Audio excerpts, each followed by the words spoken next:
The show is an exploration in Black creativity. There's something that we allude to a lot in Dear White People, which is you fight, you claw, and you fight so hard to break the status quo, and then you elevate and reach a point where you become it. How do you navigate once you become it?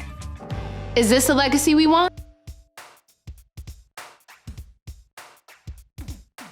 Creating that space for people of color and also for queer people and queer people of color in the industry, there's a ricochet effect to that too, because we often don't get that space. We don't really get the chances to sort of tell personal stories. And so when I bring in filmmakers, I don't want them to mimic me. I want them to do them, because a lot of people have come into our space and been able to do that. I think a lot of Black storytellers and queer storytellers have been able to sort of show the industry what they can do in a way that I don't think they would have gotten that chance. That was really important for me to create that space for other people too. And I hope that is a lasting legacy. When you create art from a marginalized place and in a marginalized community, your work often bears the responsibility of being like, you speak on behalf of all trans women now.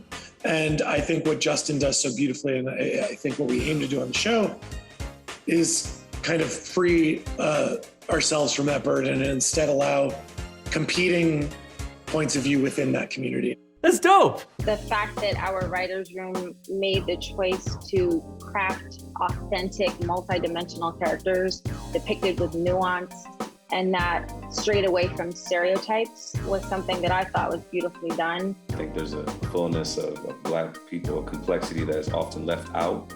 I think our show does a great job of just pushing that envelope. It's nice to see different narratives of Blackness, because the world believes that we're a monolith. We are not.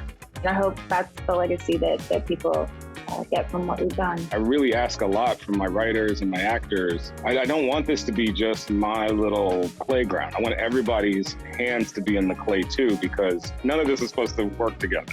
But the show is asking its audiences to take a look at Black people who exist in ways that society says we can't and aren't supposed to. It's getting people to sort of lean into spaces that they maybe were afraid to lean into before. For me, to Black creators, is constantly breaking your own status quo, like constantly reminding yourself who you are, and so that you're never just subscribing to the capitalist society and what they want to see you as.